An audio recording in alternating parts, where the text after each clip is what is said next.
आप देख रहे हैं कि कल रात में किसानों को इस तानाशाही सरकार ने कुचल कर मार डाला। मैं अपने मंच से उनको सच्ची श्रद्धांजलि अर्पित कर रहा हूं। मैं राष्ट्रीय उलमा काउंसिल के तरफ से उनको सच्ची खराजे अकीदत पेश कर रहा हूं। जो काम अंग्रेजों ने नहीं किया वो काम ये तानाशाही सरकार कर रही है।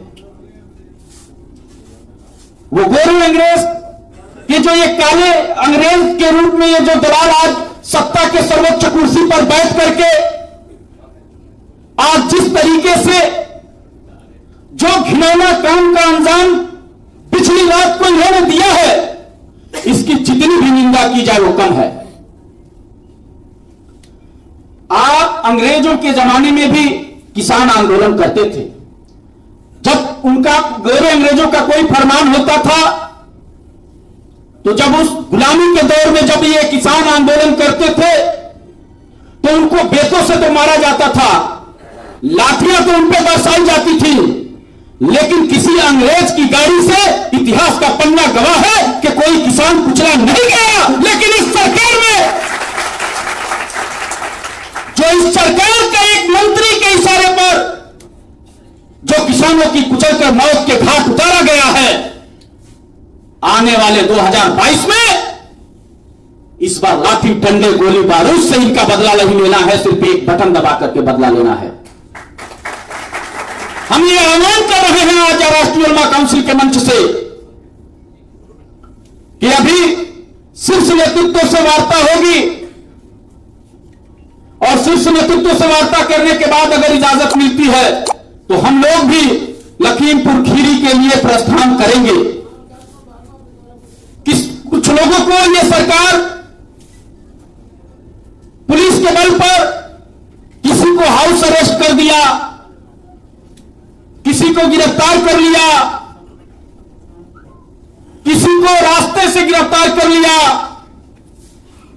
और यह सरकार किसी को रोक दिया। लेकिन जब राष्ट्रीय उलमा काउंसिल का कारवां चलता है तो इंशाअल्लाह ताला पुलिस रास्ता बनाती है। आज एलआईयू के माध्यम से, पत्रकार बंधुओं के माध्यम से यह बताना चाहते हैं कि बहुत जल्द राष्ट्रीय उलमा काउंसिल का प्रतिनिधिमंडल पीड़ित परिवार से, मृतक के परिवारों से मिलकर के उनके दुख की घड़ी में हम हर वो कानून की लड़ाई लड़ने का काम करेंगे और उनको न्याय दिलाने के लिए भरपूर कोशिश करने का काम राष्ट्रीय उलमा काउंसिल करेगी। आज जो किसान विरोध कर रहे हैं इसको समझने की जरूरत है।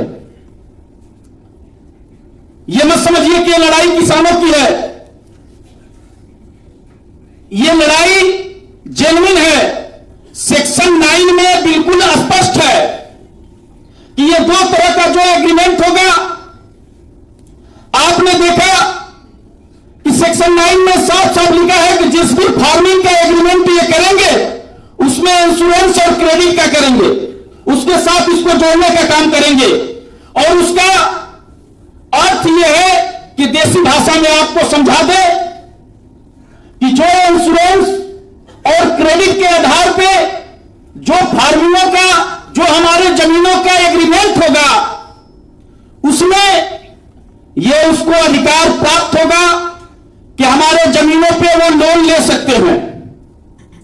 उनको यह अधिकार होगा कि उस पे कभी भी कोई बड़ा से बड़ा गोदाम बना सकते हैं और उसमें हम किसान उसका विरोध नहीं कर सकते हैं।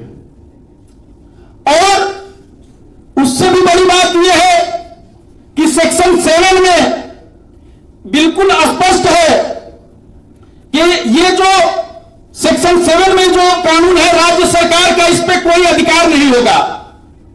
जो लोग ये कह रहे हैं कि हम अपने अपने राज्यों में हम अलग कानून बना लेंगे, तो ये स्पष्ट रूप से जान लीजिए कि राज्य सरकार का उस पर कोई अधिकार नहीं होगा। यह सेक्शन 7 में स्पष्ट कर दिया गया है कि वो कोई कानून अलग से नहीं बना सकते हैं। आज 18 रुपए केजी का सेब खरीद करके ये अडानी और अंबानी ले जाकर के 299 रुपए केजी का कीमत कर दे रहे हैं। 20 रुपए केजी का लहसुन 250 रुपया केजी बेचे जा रहे हैं। ये आज से अनाज अभी जो खरीदेंगे, ये गेहूं और चावल, ये आपसे तो ले लिया जाएगा अभी शुरुआती दौर में, आपसे अधिक दामों में खरीदा जाएगा। और जब खरीद लिया जाएगा, जब ये गोदामों में रख लेंगे, उसके बाद जब तीसरी चौथी बार में अगर आप चाहें कि उसी मूल्य पर ये ले ले, तब इनका मनमाना चलेगा उन मूल्यों पे, और ये आपको फिर अपने मनमानी ढंग से रेट इनका होगा। आज जो छोटी छोटी मंडियां जो समाप्त हो रही हैं, ये चिंता का विषय है। कमजोर कम पूंजी के लोग जब समाप्त हो जाएंगे, तो फिर आने वाले दिनों में पूंजीपतियों का राज हो जाएगा। इतिहास का पन्ना गवाह है, इस देश के अंदर एक बार ईस्ट इंडिया कंपनी आई थी तो इस देश को सैकड़ों साल गुलामी की जंजीरों में जकड़ी रही। और ये जो गुलामी की बेड़ियां जब हमारे पैरों में पड़ गई, तो इस बेड़ियों को तोड़ने के लिए इस देश के नौजवान जब इस देश पे आंच आई, जब तिरंगे पे खतरा मंडराने लगा, तो इस देश का एक नेता हुआ करता था जो अवाम और नौजवानों से कहा करता था कि तुम मुझे खून दो, मैं तुम्हें आजादी दूंगा। लेकिन आज उन गोरे अंग्रेजों से हमने तो जंग जीत लिया, और जो लोग आज सत्ता शासन में बैठे हुए हैं, ये उस समय काला पानी से माफीनामा लिखा करते थे, और आज वो काले अंग्रेज जब इस देश के नौजवान जब अपनी मांगों को लेकर के, जब रोजगार को लेकर के, जब शिक्षा को लेकर के जब रोड पर उतरता है, तो उन नौजवानों पर लाठियां बरसाने का काम ये सरकार करती है। आज दुख का विषय यह है, आज राष्ट्रीय उलमा काउंसिल आज इस बात को खुले मंच से यह कहना चाहती है कि हमारी तो पैदाइश ही आंदोलन की कोख से हुई है, और जो लोग अगर वास्तव में अगर चाहते हैं, कुछ लोग ये कह रहे हैं कि हम बीजेपी को रोकने के लिए अलायंस कर रहे हैं। बहुत सारी अलायंस हुई है, माननीय अखिलेश यादव जी भी एक अलायंस किए हैं, लेकिन वो मुस्लिम और दलित रहित किए हैं। एक अलायंस कायदे मिल्लत साहब किए हैं, जो मुस्लिम हितैषी का झूठी दम भरने का दावा करते हैं। उन्होंने ओम प्रकाश राजभर जी से तो किया है, उन्होंने रावण के यहां चल कर गए हैं, शिवपाल चाचा के यहां तो चल कर गए हैं, लेकिन यह बताएं कि किसी मुस्लिम दल के यहां भी गए हैं? यह कौन सा मुस्लिम हितैषी है? कौन सी इत्तेहाद की बात कर रहे हैं? और जो यहां ग्रास रूट पे ऑलरेडी उत्तर प्रदेश के अंदर राष्ट्रीय उलमा काउंसिल पीस पार्टी काम कर रही है, और इन दोनों पार्टियों ने उनको खत समय समय पर भेजते रहे, अलायंस के लिए दावत देते रहे, लेकिन एक भी दावत उन्होंने कबूल नहीं किया। और दूसरे तरफ अगर ईमानदारी से ये नाम नेहाद सेकुलर पार्टियां, मैं कहता हूं, मैं सेकुलर पार्टी कहता ही नहीं, इसलिए कि सेकुलर की परिभाषा डिफिनीशन क्या है यह तय होना चाहिए। इस देश के अंदर सिर्फ एक पार्टी सेकुलर है, वो है कम्युनिस्ट। सेकुलर का मतलब होता है कि वो नास्तिक, उसका कोई धर्म ना हो। क्या अखिलेश यादव का धर्म नहीं है? क्या सोनिया गांधी का धर्म नहीं है? क्या शिवपाल जी का धर्म नहीं है? क्या रावण जी किसी धर्म को मानने वाले नहीं है? या इस हिंदुस्तान की जितनी भी सियासी पार्टियों के राष्ट्रीय अध्यक्ष हैं, बता दें कि उनका कोई धर्म नहीं है। और अगर सेकुलर पार्टी की बात होती है, जब कोई शिलान्यास होता है, नेता फिर नारियल क्यों फोड़ते हैं, वहां पूजन क्यों होता है? ये कौन सा सेकुलरिज्म के आड़ में जो आप नौटंकी करते हो? अगर आप सेकुलर होते वाकई में, अगर वहां नारियल और पूजन होता तो वहां फातिया भी होता, वहां हर धर्म के अनुसार कार्यक्रम होता, लेकिन नहीं। ये सेकुलर सिर्फ मुसलमानों को बनाते हैं कि सेकुलर के नाम पे इनको मुसलमानों का वोट तो चाहिए, लेकिन आपके कायद को यह बर्दाश्त नहीं कर सकते हैं, या आपके झंडे को बर्दाश्त नहीं कर सकते हैं। मुस्लिम दल को, इनको मुस्लिम दल नहीं चाहिए पार्टी के अंदर, इनको सिर्फ मुसलमानों का वोट चाहिए। अगर वाकई में ईमानदार हैं अखिलेश यादव जी, अगर ईमानदार हैं मायावती जी, अगर ईमानदार हैं प्रियंका जी, ईमानदार हैं शिवपाल जी, ईमानदार है रावण जी, तो मैं कहता हूं कि आंदोलन की कोख से पैदा हुई राष्ट्रीय उलमा काउंसिल के जब तक कार्यकर्ता अपने साथ रोड पे नहीं उतारोगे, किसी माई के लाल में दम नहीं है कि वो रोड पे प्रशासन की कलाई खोल सके, प्रशासन से आंख में आंख मिला करके बात कर सके, प्रशासन की गट्टे को, कलाई को मरोड़ने का अगर कोई कार्यकर्ता काम कर सकता है तो वो राष्ट्रीय उलमा काउंसिल के कार्यकर्ताओं में दम है। देख लो, अखिलेश यादव भी ये सिर्फ बंद कमरे से ट्वीट करते हैं मसले मसाइल पे। आप अगर ईमानदार होते, जब सीए एनआरसी की लड़ाई चल रही थी, विपक्ष का रोल किसी राजनीतिक दल ने निभाने का काम नहीं किया। उत्तर प्रदेश ही नहीं, बिहार नहीं, झारखंड नहीं, बल्कि पूरे हिंदुस्तान के अंदर अगर विपक्ष का रोल किसी ने अदा किया तो ईमानदारी से वो छात्र नौजवानों ने किया, यूनिवर्सिटी से हुआ। और उसके बाद जो हमारी विसाख थी, जो हमारी ताकत थी, राष्ट्रीय उलमा काउंसिल ने विपक्ष का रोल अदा की। नहीं तो सीएए एनआरसी के मुद्दे पे राष्ट्रीय उलमा काउंसिल के अलावा कोई नेता, किसी दल का नेता जेल के अंदर नहीं गया। 25,000 का इनाम किसी यूथ के ऑर्गेनाइजेशन पे नहीं लगा, सिर्फ राष्ट्रीय उलमा काउंसिल के नेता पे लगा। और अखिलेश यादव जी, आपके पास इतने कार्यकर्ता हैं, आप जो है ये जो ड्रामा करके आप हाउस अरेस्ट हो जाते हैं, इतने कार्यकर्ता रहने के बाद आप लखनऊ से निकल नहीं पाए लखीमपुर खीरी के लिए।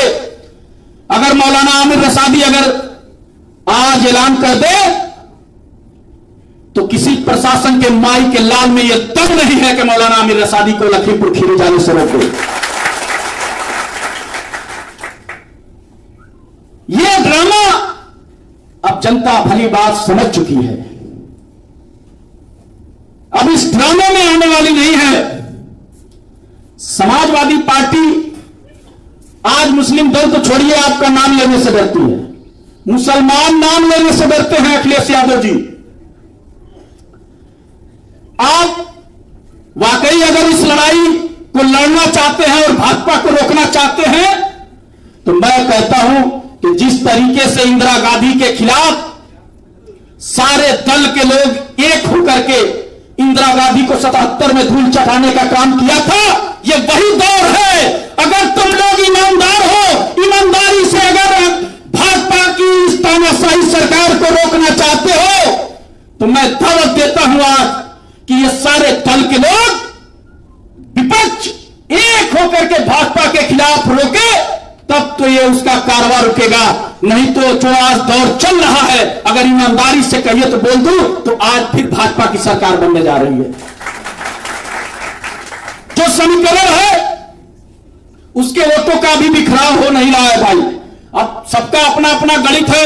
जो मेरा एनालिसिस है, इसलिए कि मैं कोई जाके कंपनी में काम नहीं किया हूं, मैं सिर्फ पढ़ाई पढ़ा हूं और समाज की लड़ाई लड़ा हूं रोड पे, कोई और काम नहीं किया अपने होश में। ये मेरा एनालिसिस है। अदर बैकवर्ड जो है आज भी उसके खेमे में है, बाकी सवर्ण हिलने वाला नहीं है। अखिलेश जी के पास यादव जी हैं। अभी आप जिला पंचायत के इलेक्शन में आपने देखा, जिसको जहां मौका मिला भाजपा का दामन थाम करके वो जिला पंचायत अध्यक्ष हो लिया। तो यादव समाज आप इनके बारे में बहुत खुली किताब है कि ये जहां देखते हैं कि भाई अगर समाजवादी पार्टी से अगर टिकट यादव को नहीं मिला, अगर बसपा से मिल गया तो 40% यादव उधर हो जाते हैं और मुसलमान कुर्बान गए। ये जवानी है कुर्बान अखिलेश भैया तेरे नाम का नारा लगाते हैं, लात खाते हैं, जूता खाते हैं, जेल जाते हैं, मुकदमा लड़वाते हैं और सरकार अखिलेश भैया का बनवाते हैं। और वो अखिलेश भैया का समाज ईमानदारी से उनके साथ नहीं होता है।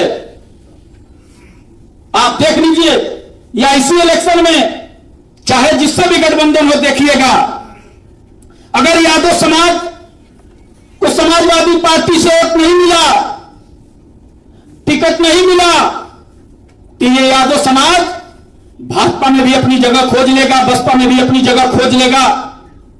इसलिए कि सत्ता का भोग, जिसको सत्ता जो समाज चख लेता है वो सत्ता से दूर नहीं जाना चाहता। लेकिन हमारा समाज सिर्फ बातें तो बहुत बड़ी बड़ी करता है, लेकिन अपना कायद, अपना झंडा और अपना डंडा मजबूत नहीं करता। मैं कहता हूं बार बार कि 1 मीटर का झंडा और अक्षम जो डंडा लिया है उससे थोड़ा सा और बड़ा, ये 2 मीटर का डंडा लेकर के जब तक आप नहीं